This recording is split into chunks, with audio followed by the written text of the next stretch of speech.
जब उनको नजरिया जरूरत के तहत वो आ जाते हैं तो वो इंडिया वो तीसरी पार्टी को वेलकम करते हैं। अच्छा, लेकिन मुशाहिद साहब क्या ऐसा नहीं है कि इंडिया बहरहाल अमेरिका सीज फायर कराने के लिए गया था और कश्मीर के मामले पे या दीगर इश्यूज पे जिसमें वो हमेशा एक बायलैटरल पोजीशन रखे है, वो बाकी उसने थर्ड पार्टी को अवॉइड ही करने की कोशिश की है। और जब मुशर्रफ साहब के दौर में जब आप भी उस सेटअप का हिस्सा थे, सिर्फ वो एक वाहिद इंस्टेंस था पाकिस्तान और भारत की तारीख में कि जब 4 पॉइंट एजेंडे के करीब हम पहुंच गए थे और भारत भी एक थर्ड पार्टी मीडिएशन की तरफ थोड़ा सा एक्सेप्टेबिलिटी दिखा रहा था और फिर वो मामलात भी सैबोटाज हो गए। ये नॉर्मली तो हिंदुस्तान का ट्रैक रिकॉर्ड रहा है कि वो अपने जुबान पर कायम नहीं होता और जो कहता है वो उससे मुकर जाता है। आपको याद है जब 62 आपने पढ़ा होगा 1962 की जो 1962 की जंग थी इंडिया और चाइना की, उसको तो अमेरिका ने कहा कि हमें कश्मीर का आपका तस्फिया करा देंगे और भुट्टो सवारन सिंह टॉक्स हुए थे। सवारन सिंह वजीर खारजा था हिंदुस्तान का, भुट्टो साहब यहाँ पाकिस्तान के वजीर खारजा। तो हिंदुस्तान जब हालात बेहतर हो गए चीन के साथ, दे बैक्ड आउट, तो हम उसको इतबार तो नहीं करते। अच्छा। लेकिन जब अगर मुज़ाकरात की मेज पर आएंगे तो let's discuss, let's see, but हमें डाउट्स जरूर हैं इस बात के क्योंकि हिंदुस्तान का ट्रैक रिकॉर्ड बहुत बुरा है। ठीक है, और अगर हम मिलिटरीली बात करें मुशाहिद साहब, तो उस मामले में आपको कितने नंबर देने हैं मोदी सरकार की रिलायबिलिटी को? जब सीज फायर की भी साथ बात हो रही हो, क्या वो कोई और मिस एडवेंचर करना चाहेगा जो उसकी खिफत हुई है? जिस तरह से वो ट्वीटें कर रहा है, अपनी फौजों को कह रहा है तैयार रहें, ये वाहिद मार्का नहीं था, आगे आपको बड़ी कामयाबियां मिलनी है। मिस एडवेंचर नहीं होगा, जंग नहीं होगी, हमला नहीं होगा, लेकिन गंद करेगा मोदी। अच्छा। रॉ के जरिए उनकी स्ट्रेटजी क्या है? गंद जरूर करेगा, वो डैमेज करने की कोशिश करेगा, सीज फायर वायलेशंस भी होंगी, उस किस्म का होगा। लेकिन I don't expect a major military misadventure, क्योंकि we have taught them a lesson they will never forget. और ये उनको बहुत खिफत हुई है और उनको समझ आ गई है कि there are red lines and the Pakistan people, the Pakistan arm forces and the state of Pakistan will not allow them to cross those red lines. तो उसको मेजर उसका खतरा नहीं, लेकिन टेंशन रहेगी ताल्लुकात के हवाले से और गड़बड़ और गंद जरूर करेंगे हिंदुस्तान वाले। अच्छा, और वो गड़बड़ आपके नजर में क्या हो सकती है? क्या बलूचिस्तान खैबर पख्तूनख्वा में रॉ के जरिए दहशतगर्दी हो सकती है या कोई और तरीका? रॉ उनकी देखिए जाए, हिंदुस्तान के is one of the biggest exporters of state terrorism. रियासती दहशतगर्दी इनकी पॉलिसी का हिस्सा है। ये इन्होंने कनाडा में सिखों को मारा, अमेरिका में मारने की कोशिश की, पकड़े गए, और according to the Guardian, the Washington Post, पिछले 4 सालों में 20 मरतबा पाकिस्तान में इन्होंने असैसिनेशंस कराए हैं। और आपको पता है कतर में पिछले साल 8 बंदे इनके पकड़े गए थे जो जासूसी कर रहे थे इजराइल के लिए, और उनको सजाए मौत भी दी गई थी। तो ये रियासती दहशतगर्दी, और वैसे भी हमारे पास कुलभूषण यादव भी है जो जासूस भी है और दहशतगर्द भी है, तो वो ये काम जरूर करेंगे। इसके लिए हमें तैयार रहना चाहिए। और बाकी जो है मीडिया के हवाले से डिसइंफॉर्मेशन और किस्म का जो प्रेशर है पाकिस्तान को बदनाम करने के लिए, वो कोशिश जारी रखेंगे। They can't help it. उनका नजरियाती फॉरेन पॉलिसी है टुवर्ड्स पाकिस्तान, ये आरएसएस क्राउड की, तो we should be on guard. ठीक है, we should be on guard. और ये भी बताइए मुशाहिद साहब कि इंडस वाटर ट्रीटी के हवाले से आपको क्या लगता है, जो ढिटाई वो कायम बरकरार रखे हुए हैं, वो पॉलिसी है या पॉस्चरिंग है उसकी कि भाई हमने उसको मुअत्तल कर दिया है और हमने यूनिलैटरली कर दिया, हमें किसी की परवाह नहीं? ये थ्रेट है, ये धमकी है, ये पॉस्चरिंग है। अच्छा। देखिए उन्होंने अंग्रेजी में क्या कहा है कि it will be held in abeyance. मुअत्तल नहीं हुई, सस्पेंड नहीं हुई, मनसूख नहीं हुई, एब्रोगेट नहीं हुई, हेल्ड इन अबेयंस। ये technical words, it doesn't mean anything under legal language. अभी उनके पास इंफ्रास्ट्रक्चर नहीं है, अभी उनके पास कोई सिलसिला नहीं कि दे कैन स्टॉप इट। वैसे भी इट वुड बी इलीगल। अगर वो कर सकते हैं तो फिर पाकिस्तान उनका लोअर राइपेरियन है, तो India is also the lower riparian of China. बिल्कुल सही है। चाइना से तो ब्रह्मपुत्र रिवर भी आती है और इंडस वाटर्स भी आता है, तो ये थ्रेट है, लेकिन उनकी नीयत ये है। ठीक है। अच्छा, चाइना का मेरे ख्याल में वो लीगली कोई करेंगे, ठीक है, वो करेंगे उसमें। वो पॉस्चरिंग आपको लगती है कि थ्रेट है, पॉस्चरिंग है? अच्छा शायद साहब, because you have name China, आपने मेंशन किया है चाइना को, चाइना के हवाले से जो बातचीत हुई और हमने भी देखा जिस तरह से चाइना ने पाकिस्तान के साथ एक स्टैंड लिया और दुनिया को भी वो नजर आया, चाइना ने किसी की परवाह नहीं की कि भाई कोई कहेगा ये पाकिस्तान के साथ मिल गए या पाकिस्तान पे दहशतगर्दी के भारत इल्जामात लगाता है। उन्होंने बगैर किसी चीज़ की टेंशन लिए, और जो वो बातें होती थी पाकिस्तान में कि चाइना शायद फलां हुकूमत से नाराज़ है तो फलां हुकूमत से नाराज़ है, उसकी भी उसने परवाह किए बगैर जो है वो पाकिस्तान के साथ स्टैंड लिया। ये आपको क्या लगता है, what was for China in all this conflict? ये हुब्बे अली ज्यादा था या बुग़्ज़ मुआविया था? जी चाइना नहीं जी, चाइना की बड़ी आपसे स्ट्रेटेजिक पार्टनरशिप है 60 सालों से। चाइना आपके साथ हर इशू पर, हर मौके पर खड़ा रहा है, चट्टान की तरह।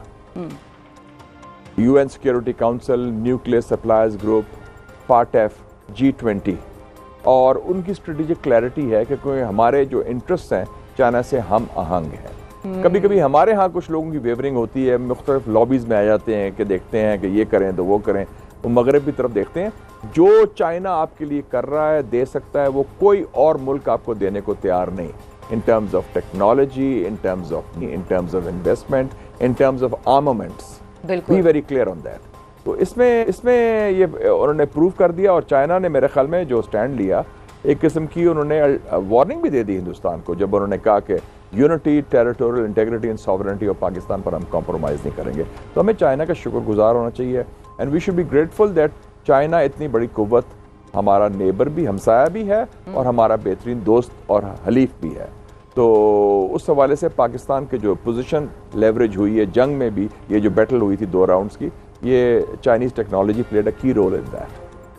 बिल्कुल सही है। और फाइनली मुशाहिद साहब ये बताइए कि आप उन चंद एक डॉक्टर्स में से हैं पाकिस्तान की सियासत के कि जिसको इंटरनेशनल इश्यूज और अफेयर्स की भी पूरी समझ है, और पाकिस्तान के अंदर की जो बीमारियां या सिम्टम्स हैं वो भी बड़ी वाज़े तौर पर इस डॉक्टर को नजर आ रहे हैं। और उधर तो हमने उस फ्रंट पे तो लड़ लिया, बॉर्डर पे लड़ लिया, पूरी कौम यकजा हो गई, चाहे सियासी जमातें थीं, उनके जितने इख्तलाफात थे सब खत्म हो गए, भूल ही गए हम कि कभी शायद आपस में जमातें लड़ भी रही थी। अब जो एक सियासी सीज फायर का माहौल मांग रही है एक सियासी जमात, उसको हुकूमत को फैसिलिटेट करना चाहिए। आपको क्या लगता है, हुकूमत फैसिलिटेट करेगी, और अगर नहीं करेगी तो फिर उसका नुकसान हमें क्या होगा? देखिए, मैं बड़े वाज़े क्लियर हूं। पाकिस्तान के अंदर अगर हम बात करते हैं setting your own house in order, बुनियादी इशू आपका मईशत नहीं है, सियासी है। और सियासी क्या है कि ये जो सियासी तकसीम है, तसादुम है, चपकलिश है, और उसमें एक पार्टी मजलूम है।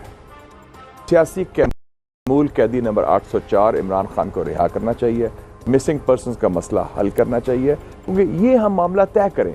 ये साबित हो गया कि सब सियासी पार्टी बशमूल PTI, बशमूल हिज़्ब इख्तिलाफ, सब ने साथ दिया हुकूमत का, रियासत का, मुसल्लह अफवाज का हिंदुस्तान के खिलाफ। तो अब एक नादर मौका है कि मामलात हम इसको ठीक कर सकते हैं। एक विंडो है, एक ओपनिंग है हमारे लिए, और उससे यकजहती भी होगी, हालात सुकून भी पैदा होगा, और पाकिस्तान की मईशत, पाकिस्तान की सलामती को बहुत फ़ायदा पहुंचेगा। तो I think that the ball is in the court of the government, they should take this initiative. अगर हम मोदी से बात कर रहे हैं, जिसने आप पर हमला किया है, जो आपको अखंड भारत की बात करता है, तो अपने लोगों से या कैदी नंबर 804 से बात करने को क्या प्रॉब्लम है? मेरा तो ख्याल था कि prime minister should pick up the phone and call up Imran Khan या अडियाला जाके उसको बुलाया कि यार चाय पिए, गप मारते हैं। आप ये होता नजर आ रहा है आपको? पार्टी जो ट्रम्प करना चाह रहा है तो हो जाएगा जी, क्यों नहीं, व्हाई नॉट। अगर आप सीज फायर हुआ, सारा कुछ हुआ, जो by the way I predicted that कि ट्रम्प विल इंटरवीन और ये सारा डिफ्यूजन होगी, टेंशन, ये हो जाएगा। सियासत में हर चीज़ इज द पॉसिबल, मुमकिनात है, तो कोई ऐसी इम्पॉसिबल बात नहीं है मेरे ख्याल में। क्योंकि ट्रम्प के हवाले से मुशाहिद साहब आपने एक और प्रेडिक्शन भी की हुई थी, और वो प्रोबेबली आप you were the only one या फर्स्ट वन जिनसे ये प्रेडिक्शन आई थी कि कैदी नंबर 804 के मामले पे भी अमेरिका का रोल जो है वो नजर आएगा, जल्दी आए देर से आए, आएगा जरूर।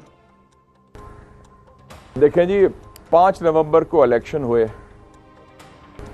10-12 नवंबर को इमरान खान साहब से मुज़ाकरात भी शुरू हो गए थे खामोशी से। वो तो उन्होंने फिर उनकी पार्टी में अपनी गड़बड़ हुई कि 26 को उन्होंने अनाउंस कर दिया धरना वरना, और वो जो इधर इस्लामाबाद में सारा सिलसिला था, वरना he would have been out by now. मैं समझता हूँ ये उनकी अपनी हमाकत थी। अच्छा। तो उसको हालात ट्रंप के इलेक्शन के बाद हालात बिल्कुल मुख्तलिफ जा रहे थे। तो मेरे ख्याल में दोनों साइड्स को चाहिए कि इस वक्त look at the larger picture. Pakistan के पास बड़ी एक अपॉर्चुनिटी मिली है। We have the opportunity to stabilize everything, look at the strategic space we have got, और गवर्नमेंट हो या हिज़्ब इख्तिलाफ, दोनों तरफ से इनको इनिशिएटिव लेना चाहिए। और ये जो इतनी बड़ी फतह हुई है without the support of the people of Pakistan मुमकिन नहीं थी। बिल्कुल। तो जो कुछ हमारे तंग नज़र या नादान दोस्त हैं सियासत में भी, जिनकी बड़ी नैरो माइंडेड व्यूज थी, उनको भी अब they should learn their lessons, और इट्स अबाउट पाकिस्तान। बिल्कुल सही है। Preserving, protecting and promoting the security and strength of the people of Pakistan and the state of Pakistan.